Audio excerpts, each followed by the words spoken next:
turmeric ginger bone broth. Getting my day started with kettle and fire. Good stuff, folks.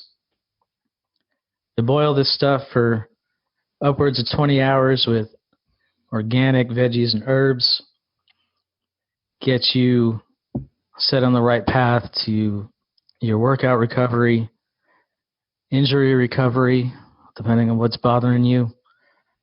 Yeah, this is turmeric ginger. It'll help you with some inflammation as well. It's keto friendly. It's paleo friendly. Kelvin's cell phone is ringing like it's Pac-Man. And how'd you know? I was a kid in the 80s, Kelvin. Oh, man. Sorry. And it'll even help you on your intermittent fasting diet. If you want 10% off, go to kettleandfire.com. Fill up your box with some delicious bone broth. Use code BetterHumanhood at checkout. Kelvin, how you doing? I'm doing lovely, Mr. Shear. Thank you very much. Loved that description of the bone broth, man. I could see you sit back sipping on that cup of broth in front of the fireplace, the fire blazing. A little warm in Savannah for that right now. We got the fire blazing right out the window. There's no need to. Yeah. Yeah, but life's good. I'm smiling. No need to get the fireplace lit. So far as I know, I'm exceptionally healthy. I got nothing to complain about right now. Great. How's about you? I'm wonderful. I got everything I need. Man, that's a nice thing to come up with. I got my family, got my health, got my friends, got my bone broth, got my coffee, got my water, got some food in the fridge. I made some turkey chili this week.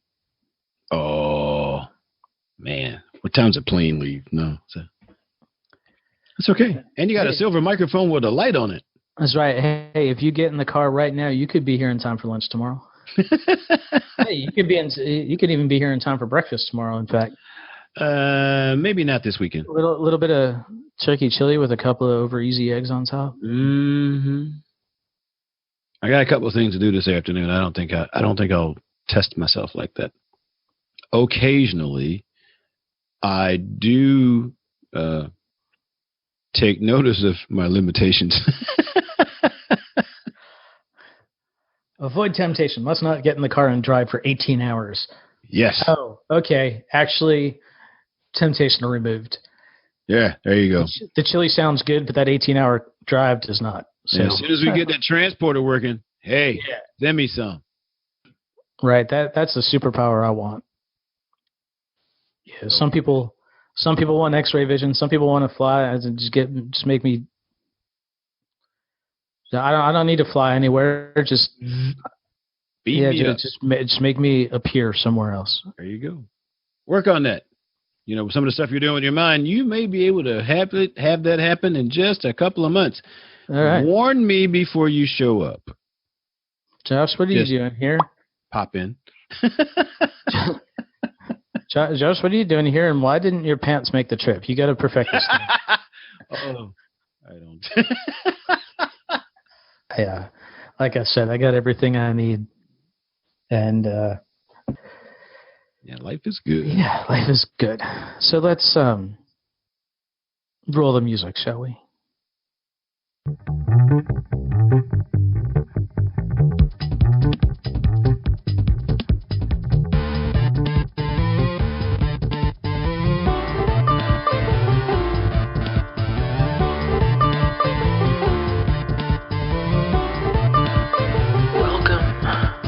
Josh and Kelvin World Domination Podcast, where we talk about better humanhood and teach you how to dominate your world. You ready? Here we go.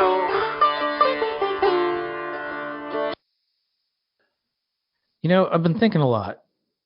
Again? I know. It's a bad habit. We ask people for their attention. And we do something that's very specifically online, right? Yes. So, we've got the podcast and we've got our websites and we've got our social media platforms. And meanwhile, we're talking about being better stewards of ourselves as people, right? Mm-hmm. Better humanhood. Part of being a better human is not just being nice to others, right? It's being well. And some of the things that we mention are things like meditation, which, you can use an app for, but typically it's hit play and put your phone down and leave it alone. Mm-hmm. We talk about morning routines. Don't check your phone first thing, right? When we talk about evening routines, it's put your phone down an hour before you go to bed. We talk about comparison being the thief of joy. We say, okay, so we've got this social media stuff, but don't compare yourself to others on social media because you're only seeing their best most of the time. Don't compare your everyday life to everybody else's best.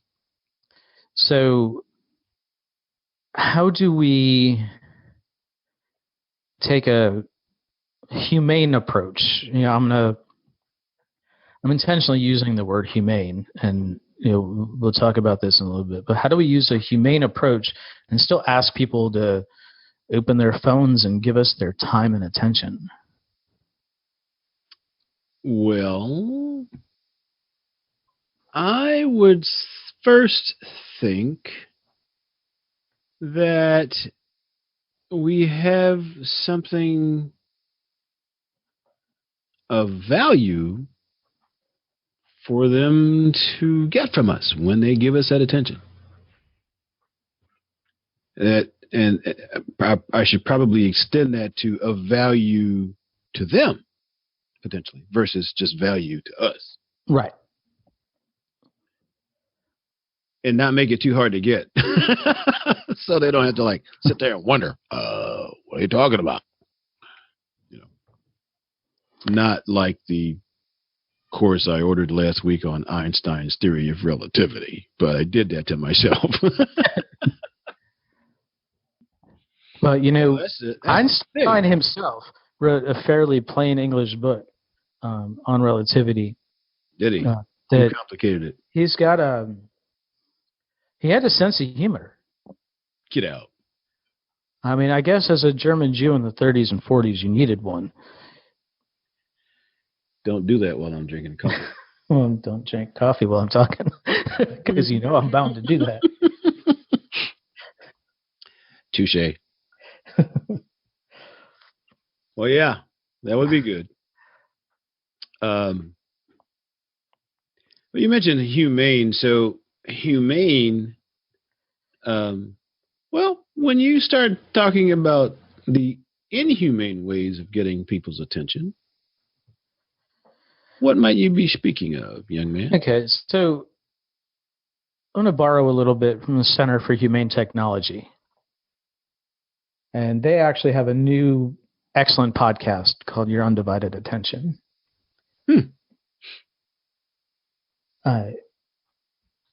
So some of the things that they talk about, and actually one of the guys who does the podcast is the guy who basically invented infinite scroll. You remember when websites used to have a bottom? I do. Like you would just scroll down to the end of the page and that would be it. Uh-huh. Maybe it said click here for more. Right. But now you go to Twitter, or you go to Instagram, or you go to Facebook, or you go to Google News. Mm-hmm. You just start scrolling and you can just keep scrolling. Like it doesn't end. And it doesn't end because there's a piece of software that says when you get to the end, load more. Mm-hmm. Rather than click here to load more, stuff just keeps loading. So you can literally scroll forever. Mm-hmm. I've done that. Well, not forever, but, long time. So YouTube, if you go to YouTube, you get, every time you play a video, you get recommended videos as well. Now, as a default setting, not only do you get recommended videos, but they pick one to just play next. They do that, which I've turned that off. Okay, how do you do that? Where is that control? Is at least on the website. I don't know where it is on the phone. Got it. On the phone app, but on the website, it's just, you see the video on the main screen. Your recommendations are on your right, and there's an up next button above that column on the right. And you can just toggle that off. So it won't automatically play. You can just pick what you're going to play next if you're going to pick from the recommendations list. But even with the recommendation list, you can just be on YouTube. You can go on for a 2.5-minute video, and 6 hours later, you're down a recommended rabbit hole. They grab you and they keep you, and you're staring at the screen, and you're just getting angrier and angrier, because the further you go in, the more intense the videos get, the more similar to your views the Twitter posts get, the more interactive the Facebook posts get. And by interactive, I mean either the stuff that you keep scrolling down to, they're looking to get you involved. And whether that's clicking like on something, or it's, oh, this makes me angry, let me get in the comments and argue. So that's the kind of stuff that gets the most interaction, actually. So whenever they can, they're going to feed you stuff you disagree with, so that you get in there and you fight. Oh. So this is an example of inhumane technology. It's stuff that makes you angry. It's stuff that just keeps your attention, that keeps you away from interacting with humans, that keeps you beyond your intended use. I always say,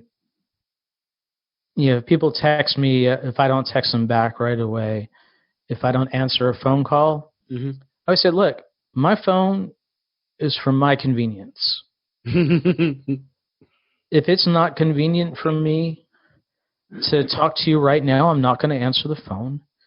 If I don't want to look at my phone for 5 hours, you don't need a text right away. There used to be a time when if I walked out the door, I was just gone. This wasn't that long ago. Yeah, really. I was a fairly early adopter of personal cell phones. I mean, I came after they were bricks, but I got my first cell phone in like 97 or something, 97 or 98. Yeah, I got one. So I've been walking around. I've been walking around with my telephone for a long time. But even before that, just walked out your door, you were gone.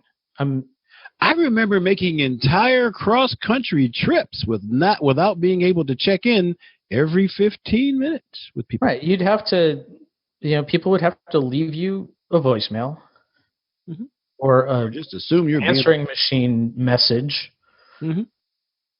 And whenever you came home, 10 minutes later, 5 hours later, 2 weeks later, you hit play.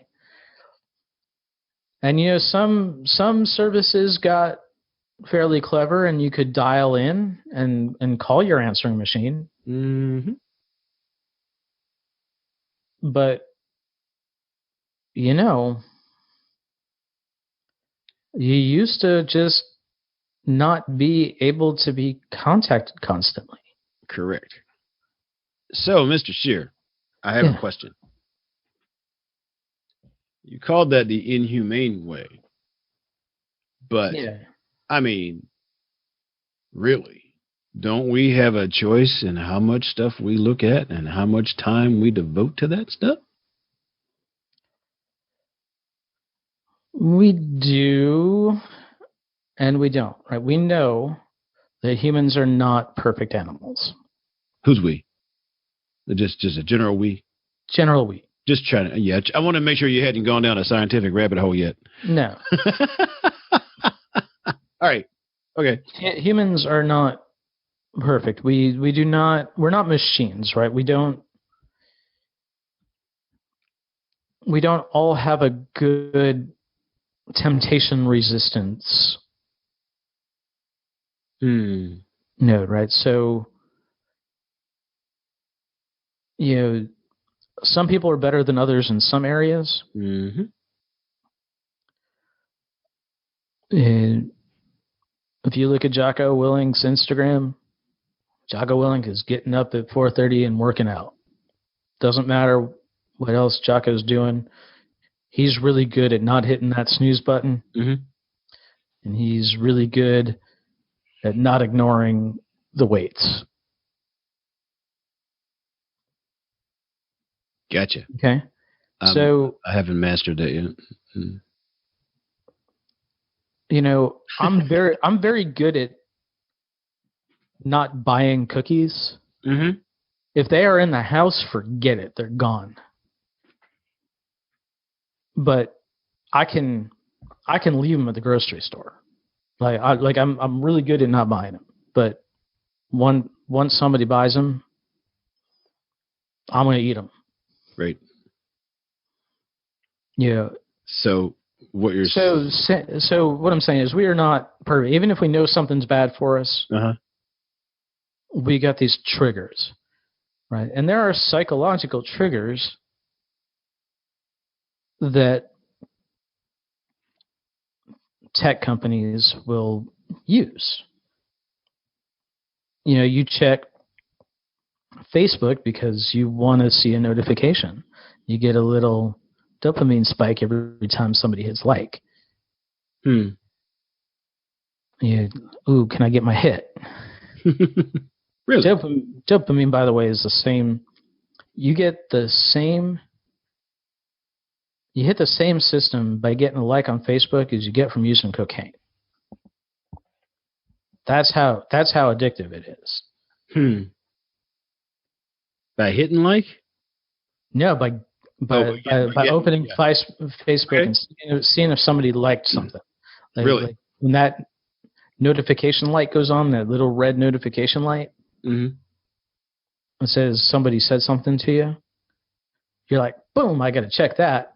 And, maybe you're sitting there 10 minutes later and you're like, I sure would like another dose of that. Let me go see if I got another. Like the average Instagram user, I don't know the exact number, but they pick up over 100 times a day. Wow. Yeah. And I mean, I know that is not me or you. No, because sometimes I go every couple of days. Maybe it's not 100 times. Maybe it's 70 times a day. But it's a lot. Yeah, we'll get stuff done like that. We'll get the exact number in the show notes. Well, you say that, but if you're looking at it for 20 seconds at a time, 72 times, that's 24 minutes. Well, that's true. So you've got the time it takes to transition, adjust, assimilate, retransition back to what you were doing. That sounded like I was drunk right then. Retransition back to what you were doing so you can get some more progress, so you can stop in however long the next interval is, so you can completely divert from what you were doing in the first place. I am not immune to that. I can follow some pretty good rabbit holes. Normally, I don't get the education from mine that you get from yours. Right. Well, and some of it depends on where you start, but it Well, also depends on your history too, right? true So, enough. Yeah. you know, if I'm looking at YouTube, and I use YouTube specifically as an example because A, it's got an easy to see recommendation engine, Mm-hmm. but I tend to look at two types of videos on YouTube. One type is a short how-to. Mm-hmm. Um, how do I change a filter on something? How do I change the headlamp on my car? Right. So, or it's a 2.5, 3 hour podcast Right. that somebody does a video for. I don't tend to look at YouTube for anything in between. So And of course, YouTube is very easy for me to not go down a rabbit hole because once I changed my headlamp or swapped out my filter, I don't need to know how to fix my freezer. I'll worry about that, and if I watch that video, when your freezer breaks. right, I don't need to watch it now. When my freezer breaks, I'll go watch the fix your freezer video. So, I don't need the recommendations. And then if I'm watching a 3-hour podcast, Mm-hmm. if you keep recommending me 3-hour podcasts, Mm-hmm. I mean, how many of those can I watch in a row? Well, the thing is, If I watch at work, I might have planned for a couple of 3-hour podcasts, and maybe you got me with one that I wouldn't have seen before, but I would have been on the platform for another 3 hours anyway. well, And it'd be nice to get that nice recommendation once in a while, but you're not going to accidentally pull me into a 6-hour rabbit hole generally speaking. on something like that. Most people get into a 6-hour rabbit hole by watching a 4-minute video and a 6-minute video and a 2-minute video and an 8-minute video, and it just adds up eventually. Yeah. Most people don't watch a single 3-hour video just on a whim. Not usually. I don't put that kind of time together. And of course, we're in this inhumane part, we're acknowledging that the powers that be, Google, whoever, all the tracking that's being done, which I don't know if anybody's ever looked at if you have an Android device, for instance, what information Google actually has on you. It's hard to hide. They can read your mind. But since probably the same information that Apple has on you if you got they may have a little bit more because Apple doesn't own search engines. So, but anyway, the point being that they have learned what you like so that they can keep. It's kind of like, oh, we know you like this kind of ice cream. Let's keep shoving this spoon in your face. And Google is very blatant these days to the point where when you go on the web, they tell you, by the way, we're tracking you, and there's no way you can watch this without us tracking you. And if you turn off the fact that we can track you, we won't let you watch it. Right. Well, this is the price of free, right? Yeah. So you can use our services for free, but comes with a cost. We collect data, so it doesn't cost you money. Mm-hmm. It costs you something on the privacy end. Yeah, which will eventually cost you money. Maybe, but some people are good at resisting some forms of temptation. So it might not ever cost you money, but the inhumane part is that people are capturing and holding your attention without prior consent. You could argue that, well, I open Facebook, I know that I might be here for a while, even though I only intended to be here for 30 seconds. You could know that I opened YouTube with the intent of being here for 5 minutes, and now I'm here for 4 hours. You could say that every time you click play or something, whatever or every time you scroll down or every time you click, that you are renewing your consent. But the company is doing something to psychologically manipulate you to do that. In the same way, do you remember casinos in the 80s and 90s? I went to a couple.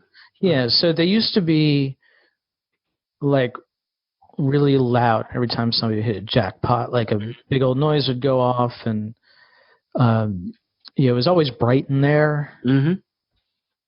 Well, here's the thing. They figured out recently, over the last decade or so, from a psychological standpoint, that big noise, that those bright lights, they're distractions. And if they want you to stay at the slot machines, what they need to do is keep things interesting but subtle. So if you hear a big jackpot go off, if you see bright lights flashing and all that, then you've been pulled out of the addiction, out of the addictive behavior, out of the psychological mindset of being thrown in front of your slot machine. You hear that go off, you get up and you look around, you're like, oh. And then you don't resume that task you were on with that same slot machine. You get up and you move. Maybe you leave, maybe you spend your money doing something else, or if they want to keep you there, maybe you get a soft ding, but nothing, something to keep you awake and alert, but not something that gets you up and distracted. So the idea is just to use human psychology and neurochemistry to keep you where you are. And again, we could argue in favor of free choice, but not everybody has. Most people don't have free choice, discipline to get away from it, right? Yeah, mostly because if you don't realize you're being manipulated, you're not looking out for it. That's right. So, what kind of advice should we give our viewers here to help take back control of that process? Well, I don't know. I think that's why the conversation, right, is we need to, and more specifically, I think my question initially was for us. How do we ask for that attention? And are we succeeding in this? Are we asking for that attention without trying to hold our listeners, more or less against their will? Are we saying, hey, come check us out, but then go connect with your loved ones, go meditate, go for a run, go do something else. Like we'll be here when you come back. You don't need to hit play, record, repeat. I try to make my stuff interesting enough that people want to come back. Yeah, but we want them to come back. Track them down and go like, get over here. No. Right. So the idea is to, I think, say, hey, here's this thing. We would really like for you to enjoy it. We think you're going to enjoy it. But make sure you're doing stuff that feeds you. Don't make us the center of your life. At least not more than 6 hours a day. Okay, that was a joke. Sorry, I had to do it. Well, this is what, episode number... What is this? Episode number 163? Yeah. So, I mean, if we average 45 minutes an episode, there's something on the order of 120 hours worth of just audio from this podcast. So, from this podcast, from my podcast, from your podcast, from the collective blogs we've got, from the newsletters we've got, people could spend several hours a day for a couple of months to get caught up, and then there'd still be. I suppose that's so. So the stuff is there. So joking aside, don't. I mean, go ahead and catch up, and we think that all our stuff is worth consuming. But really, make sure you're doing stuff like talking to people and connecting with people with, leave your phone at home sometimes. It's okay. You don't need to have us in your ears and eyes all the time, and you don't need to have anybody else in your ears and eyes all the time.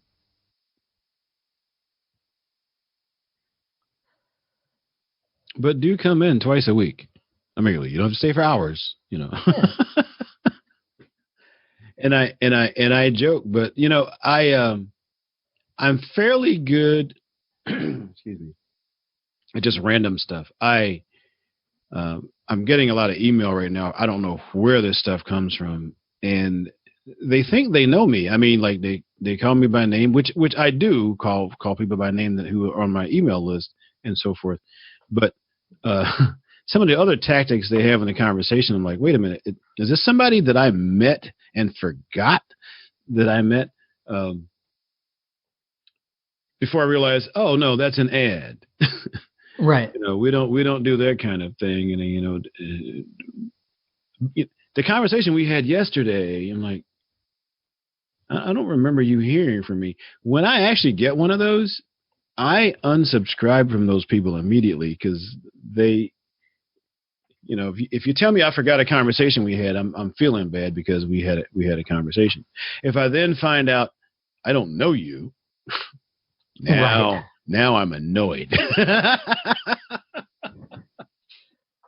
But we must check briefly to find out, okay, do I really know you? Oh, yeah, now I can remember you were that person I talked to. Yeah, so we can have that conversation. But the rest of them, okay, you lose. Right. Yeah, well, and sometimes that unsubscribe button doesn't work. Sometimes that unsubscribe button is just there to confirm that that's a working email address. Yeah. So hopefully you've got an email service that you can hit report spam on, and it sends stuff to spam filters. Well, so I had that happen. I found that it didn't actually reduce it any. So see, I had something last week, in fact. Mm-hmm. That I don't remember signing up for this email list, but it was a fairly prominent name in the self-help space. Mm-hmm. And I hadn't heard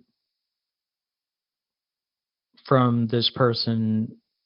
Yeah, like there's a chance that a year ago or 2 years ago that I might have given them my email address to, get an ebook or something, and then forgot about it, and they never sent me anything, and then they did last week. So I clicked unsubscribe, and then the next day I got something else from them. So I clicked unsubscribe again. And the next day I got something else from them, so I just hit report spam. Mm-hmm. So now it all just goes to my spam box, which I check every few days because sometimes things get missed and that shouldn't be spam. But even though I hit unsubscribe those couple of times, Yeah. that person's Sometimes- stuff is still ending up in my spam box, which means that the unsubscribe didn't work.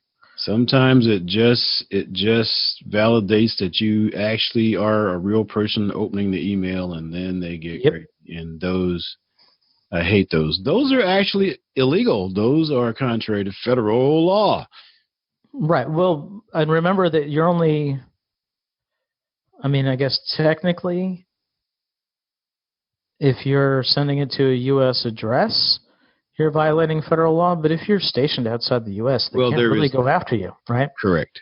That is correct. They don't care as much. Well, it's not that they don't care; they just don't have jurisdiction. So the humane part, but in the other interims, I mean, it pays to set a plan. I think to just deliberately decide what you want to look at instead of just letting the mood of the moment take you away. I can do that on a subject I'm really in, but generally speaking, if I haven't asked for it, I delete it. Mhm. If I don't recognize it, I'll just long enough to validate it, and then make sure that when they come in the next time, one of the devices I use when I use them is called Mailwasher. Mailwasher is pretty good, and you can look and you can set it up to delete things that you didn't, just ad infinitum after that, okay, this email address, this, and there's mechanisms to report them as spam also with that. Mhm. Otherwise,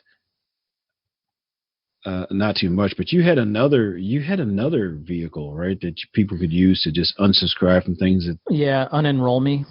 unenroll me. Okay. Yep. Put that in there. Because I noticed this morning I'm getting like a whole bunch of stuff I did not ask for. Now, don't get me wrong. I sign up for stuff, but sometimes when you sign up for one thing, you end up signing up for everything that person ever tried to make. Right. And I will say we don't do that. When you sign up for JKWD Podcast, you get JKWD Podcast. If you Yep. sign up for Intensely Positive Podcast, you get Intensely Positive Podcast. And we don't have anything else we send you for that mailing list. And if we do, maybe, well, no, we haven't done that yet. That's not our habit. We'll say something that makes you want to be on the other list. Also, how's that? Like the incredible humor of Josh and Kelvin. We should put our pictures on here one day because they would love that little bald-headed person you are. Yeah. Folks, I want you to know that he said bald-headed while he was running his fingers through his hair. Oh, well, is that what I did? No, sorry. What is fun? So anyway, yeah. So that's the humane part. That's we try to be humane. So, but when you recognize that you're being manipulated, you should be able to course correct that. Because sometimes when I find out that somebody's just using me for the heck of it, I react. And then I develop a resolve, and it normally has some energy involved in it. And it makes it very, very difficult for that person or thing to get to me again. And another thing we can do is just, not have to look at every little thing that comes by. I spend very little time on Facebook because it's overwhelmed with negativity. But they put a whole lot of things in there so you could. Last week, I went through their process, their vehicle there to see, okay, so why am I seeing this ad? Who did I click to see this ad? And that kind of thing. So you can at least have the appearance of more control over what hits your Facebook page. But generally speaking, when I go to Facebook, I'm looking for something very specific. A couple of my closer friends may have something going on, like when cool things happen with you, in the family, I can see those.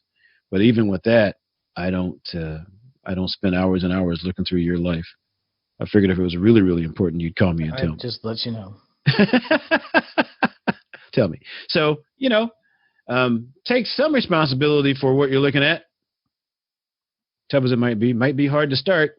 Yeah, but also take an objective standpoint and, take a step back and say, am I being manipulated into this thing? Because the thing I'm looking at now isn't the thing that I meant to be looking at an hour ago when I sat down to look at it. Right. Now, they can keep me pretty wired into things I actually want to look at, but I recognize after a bit that I don't really need that. Because, man, there's a lot of flavors of ice cream for Perry's. But I don't need them all, So part of it, once we recognize it, is just assuming the self-discipline, in my opinion. Of course, some people don't have that. But we'll keep talking about it over time, and we'll keep reminding you that you have control of your life if you take it. It's true. At least that's the plan. So, we're going to wrap this up. And then you, listener, are going to go over to kettleandfire.com and fill up your box and use code BetterHumanhood at checkout for 10% off. And then you're going to put your phone down. And he did not say that in a hypnotic voice. No. You can come by jkwdpodcast.com for show notes to listen to every other episode. You can catch up on some of those old episodes that you didn't know existed because you joined us around episode 40 instead of at episode 0. That's right. And we will see you next time. Bye-bye.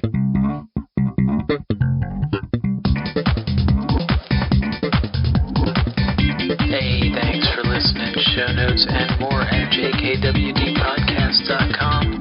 Don't forget to subscribe, leave a review, and share with your friends, and we will see you next week. Bye.